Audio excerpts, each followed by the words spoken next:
오늘 우리에게 주시는 하나님의 말씀은 전도서 1장 12절에서 18절까지의 말씀입니다. 전도서 1장 12절에서 18절까지의 말씀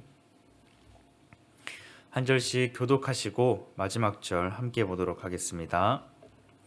나 전도자는 예루살렘에서 이스라엘 왕이 되어 마음을 다하며 지혜를 써서 하늘 아래에서 행하는 모든 일을 연구하며 살핀즉 이는 괴로운 것이니 하나님이 인생들에게 주사 수고하게 하신 것이라. 내가 해 아래에서 행하는 모든 일을 보았노라. 보라, 모두 다 헛되어 바람을 잡으려는 것이로다. 구부러진 것도 곧게 할 수 없고 모자란 것도 셀 수 없도다.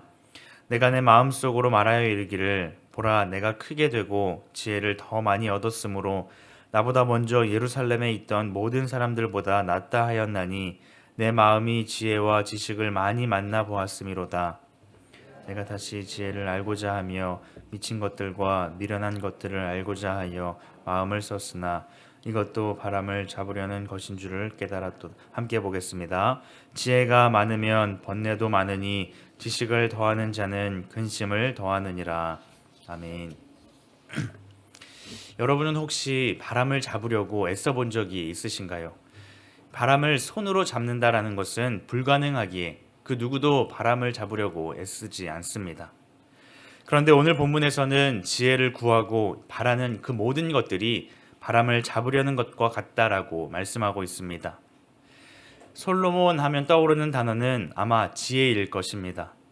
솔로몬이 작성한 잠언은 지혜에 대해서 말씀하고 있습니다. 그런데 지혜의 아이콘인 이 솔로몬이 자신의 삶의 결론을 이렇게 말씀하고 있습니다.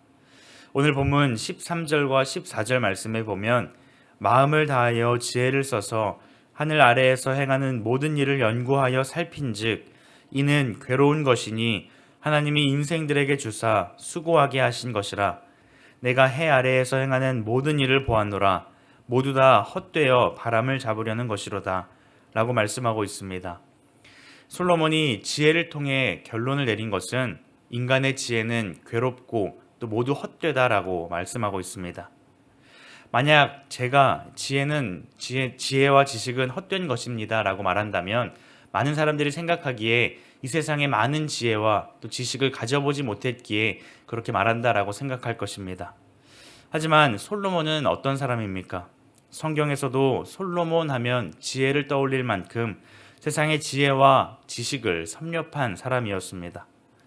당시 이스라엘의 왕이었던 솔로몬은 가질 수 있는 모든 지혜를 가졌으며 또 지혜자를 다스릴 수 있는 부와 명예를 가진 사람이었습니다. 그런데 그가 자신의 삶의 결론을 내린 것이 바로 지혜는 괴롭고 헛되다라는 것입니다. 솔로몬은 왜 자신의 인생에서 이렇게 고백하고 있는 것일까요? 본래 하나님께서 창조하신 그 모든 것들은 아름다운 것들이었습니다. 아름답다라고 말하는 것은 괴롭고 헛된 것의 반대로 하나님께서 보시기에 아름다운 것이었습니다. 또 그 모습이 완벽한 것이었죠. 하지만 그 완벽한 모습이 죄가 세상에 들어오고는 깨어지게 되었습니다.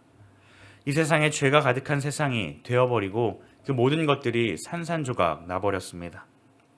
인간이 수고하고 땀 흘리는 그 모든 것들이 결국은 죄 안에서 이루어지는 것이기에 그 모든 것들이 헛된 것이라고 고백하고 있습니다. 이 모든 것의 근원이 어디에 있습니까? 바로 인간 안에 있는 죄와 탐욕에 있다라는 것이죠. 사람이 이 땅에서 많은 땀과 또 수고를 하지만 그 모든 것들이 죄로 인한 결과이기에 그 모든 결과가 헛된 것이라고 말하고 있습니다. 결국 이 모든 것들이 괴로움이고 헛된 것이라고 솔로몬은 자신의 인생의 결론을 내리고 있습니다. 솔로몬은 인간이 아무리 수고하고 애씀으로 인해서 애쓴다 할지라도 해결할 수 없는 문제가 있다고 말하고 있습니다. 15절 말씀에 보면 구부러진 것도 곧게 할 수 없고 모자란 것도 셀 수 없도다라고 말씀합니다. 인간이 수고하여도 아무리 애써도 그것을 곧게 펼 수 없다라는 것이죠. 인간의 본성과 마음이 바로 그러한 것입니다. 아무리 노력하고 애쓴다 하여도 그 마음의 공허함과 죄악된 모습은 결코 변화시킬 수 없습니다. 우리의 공허함과 우리의 죄악된 부분은 우리의 그 어떠한 것으로도 채울 수 없고 다시금 회복시킬 수 없습니다. 결국 하나님을 떠난 사람에게는 그 어떠한 수고와 그 어떠한 노력, 그 어떠한 지혜와 지식도 모두 헛될 뿐이라고 말하고 있습니다. 그래서 그는 다시 한번 16절부터 18절까지 그 지혜가 헛된 것이라 말씀하고 있습니다.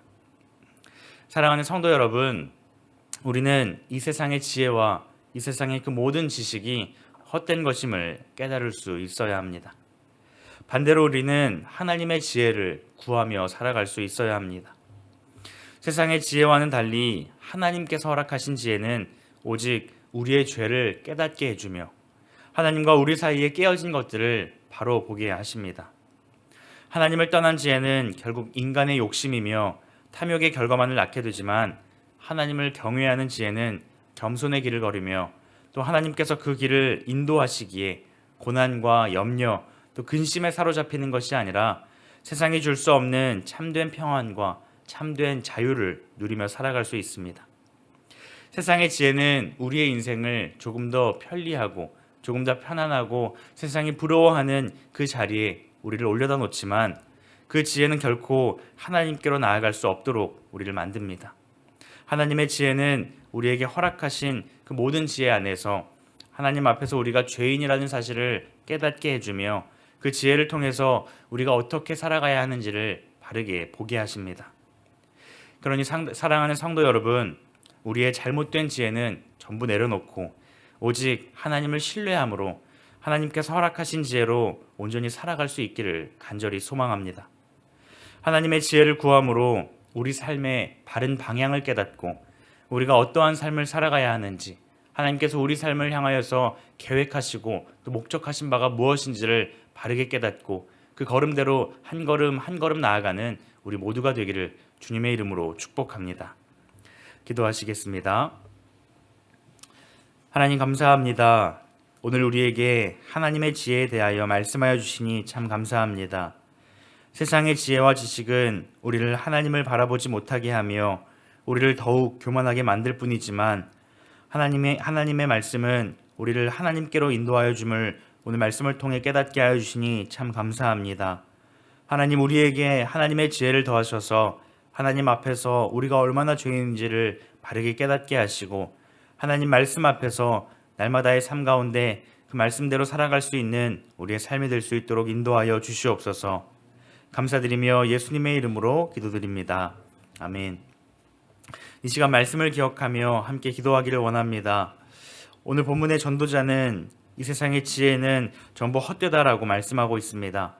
하나님, 우리가 헛된 것을 쫓아 살지 않게 하여 주옵소서. 하나님의 지혜로 살기를 원합니다. 우리에게 하나님의 말씀을 깨닫게 하시고 하나님 앞에서 우리 삶을 돌아보며 말씀에 순종하며 살아갈 수 있는 그 지혜를 오늘 우리 가운데 허락하여 주옵소서. 함께 기도하시고 또 개인의 기도 제목을 가지고 하나님 앞에 나아가도록 하겠습니다. 기도하시겠습니다. 하나님 은혜를 감사합니다.